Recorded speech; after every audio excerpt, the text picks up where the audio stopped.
माझ्या बाळा, विनाकारण का व्याकुळ होतोयस? तू मला शोधत आहेस आणि मी तर तुझ्या कणाकणात वसलो आहे. तुझे डोळे निराशेच्या पडद्याने झाकलेले आहेत, म्हणून तुला मी दिसत नाहीये. हा संदेश आज तुझ्यापर्यंत पोहोचला आहे, याचा अर्थ तुझ्या दुःखाचे दिवस आता संपले आहेत. तुला वाटतंय ना की आता सगळे मार्ग संपलेत? आता पुढे कसं जायचं? अरे वेड्या, जेव्हा जमिनीवरचे रस्ते बंद होतात तेव्हाच आभाळात भरारी घेण्याची वेळ आलेली असते. रस्ते त्यांच्यासाठी असतात जे जमिनीवर चालतात. तुला तर आता यशाच्या शिखरावरून उडायचं आहे. ज्यांनी तुझ्या परिस्थितीचा फायदा घेतला, ज्यांनी तुझ्या प्रामाणिक कष्टांची चेष्टा केली, त्यांना चोख उत्तर देण्याची वेळ आता मी जवळ आणली आहे. तू फक्त संयम ठेव आणि माझा हा चमत्कार अनुभव.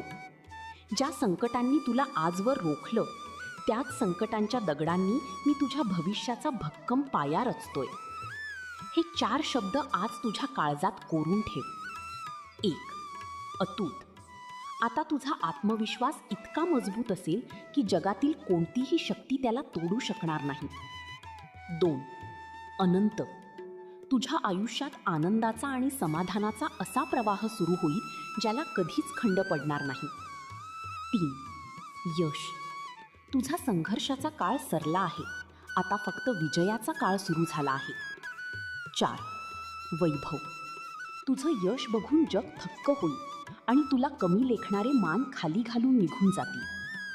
तू स्वतःला हरलेलं समजत असला तरी मी मात्र तुझ्यासाठी शून्यातून एक नवं विश्व उभं करण्याची तयारी पूर्ण केली आहे. तुझ्या नशिबाची दोरी आता माझ्या हातात आहे. जगाची पर्वा करू नकोस, कारण ज्याच्या पाठीशी साक्षात अक्कलकोटचा राजा उभा आहे त्याचं वाकडं करण्याची ताकद काळामध्येही नाही. उठ, तू नैराश्याचा विचार झटकून टाक आणि एका नव्या जिद्दीने उभा राहा.